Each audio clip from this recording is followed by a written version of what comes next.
Okay, so this one I'm going to talk about guide tones. It's something I always talk about. Playing through changes. The example we're going to use is never. There will never be another U.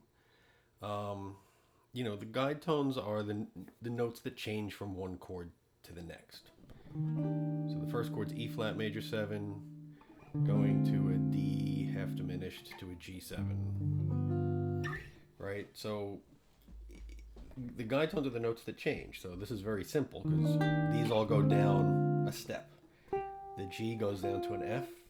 The D would go down to a C. The B flat can go down to an A flat. The E flat goes down to a D. They could alternately go up to the next available note.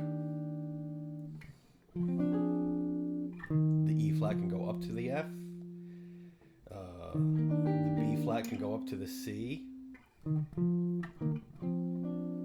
The D can stay the same. And the G can go up to an A flat, right? You want to go to the next sort of closest note in the next chord. From the D half diminished to the G7, G7 including a flat 9 there. If you just went to a regular G7, the C goes down to the B, the A flat goes down to the G. They can go down, they can go up, they can go to chord tones or extensions of chord tones. On the dominant chord, if you want to go up to for guide tones, you really don't want to go to these, but I mean, if you have lines that go up to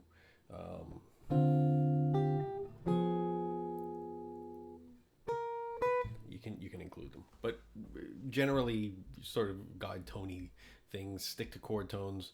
Thirds and sevenths, I harp on this, are useful. So I'm going to play.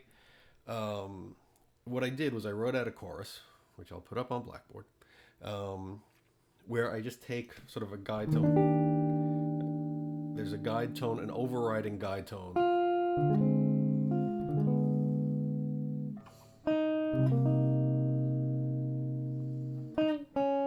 An overriding guide tone line.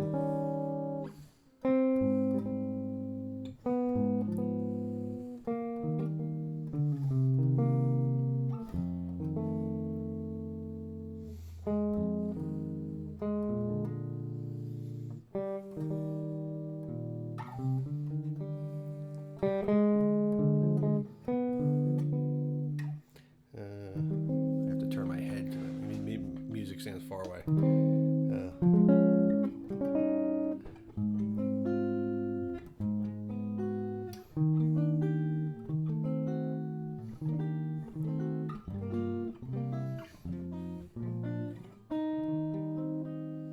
Right, and then I sort of elaborated on that. I took that as my Schenkerian Orlini, my background line, my overriding sort of melodic shape. And what you do is if you have these guide tones that go from one chord to the next, then you sort of fill them in to create your lines. So you're not necessarily going to play that.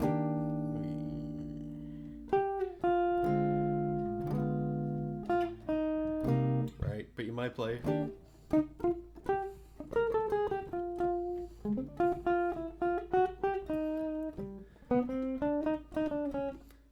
All I did was elaborate this. Right.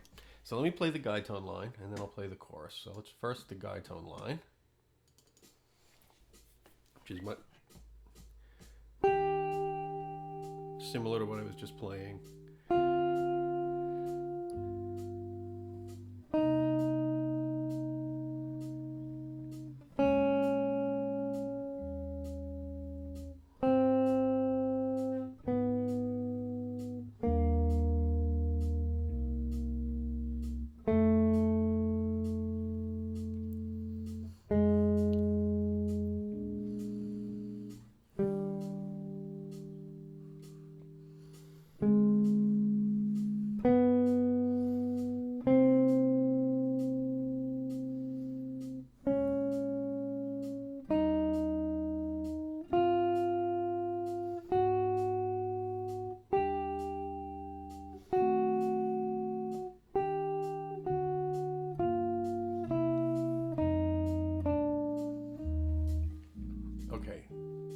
now what I'll do, if I move my music stand a little closer again, I will play the solo that I built over that. And I took some liberties. I hit all the guide tones somewhere in the measure. Sometimes it's delayed.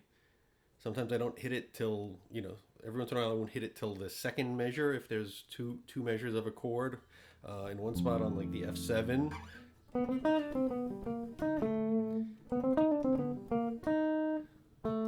I don't hit it till there. Sort of implying the 2 over that instead of sort of almost implying a C minor, minor major 7 down to the F7, minor major 7, minor 7 to the F7. Anyway, let's see if I can play the whole solo that I wrote out.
I think I know I missed one line.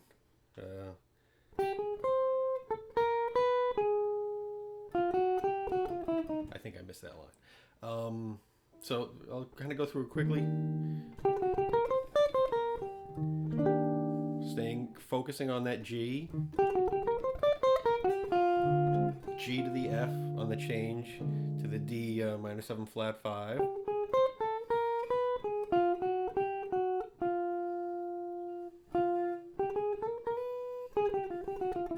Kind of circling around that F, and then the F to the E flat, down chromatic to the E flat. I know I messed up a couple of the rhythms compared to what I have written as well, so read what I wrote, not what I played. That was where I missed the rhythm. There's supposed to be an upbeat there. Again, the D flat on the B flat minor chord. C on the A flat major chord, up an arpeggio.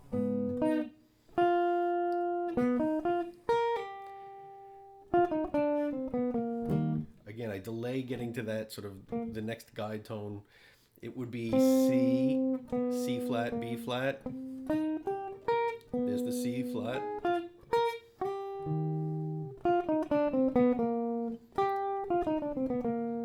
There's your B flat. Finally get to the A, and then the A flat right on the F minor.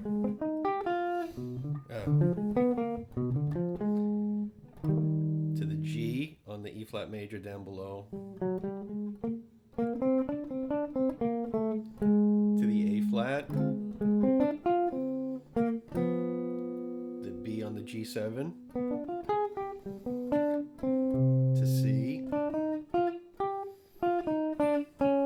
D flat on the B flat minor. There's your E flat. The F on the A flat is the 6th.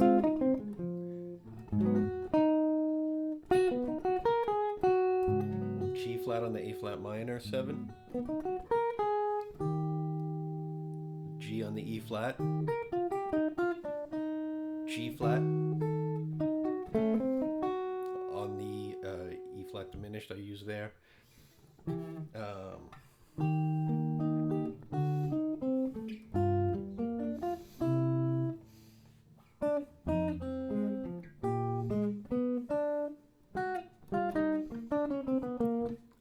So it's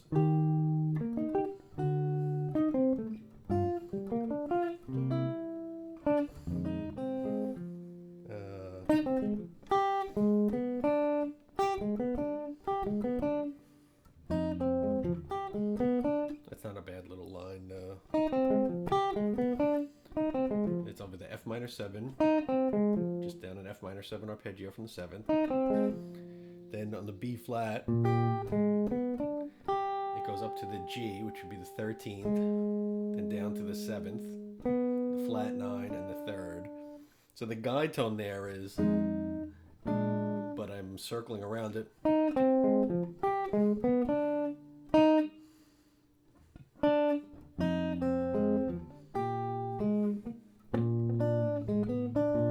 So, anyway, it's a little bit about guide tones. It's the notes that change from one chord to the other. If you can have sort of a background line, use that as sort of a directional guide. It's not that you're, you know, have to focus on all those notes, but it will give you a way to get through. And you don't have to have one that goes down an entire chorus or an entire section or entire 8 bars or 16 bars. It doesn't have to be consistent, but you'll find that helps make the sound from one chord to another if you have that sort of guide tone. So when you're learning a tune, look for the notes that change from one chord to the next and see how you can emphasize those changes to bring out the sound of the chord changes. All right.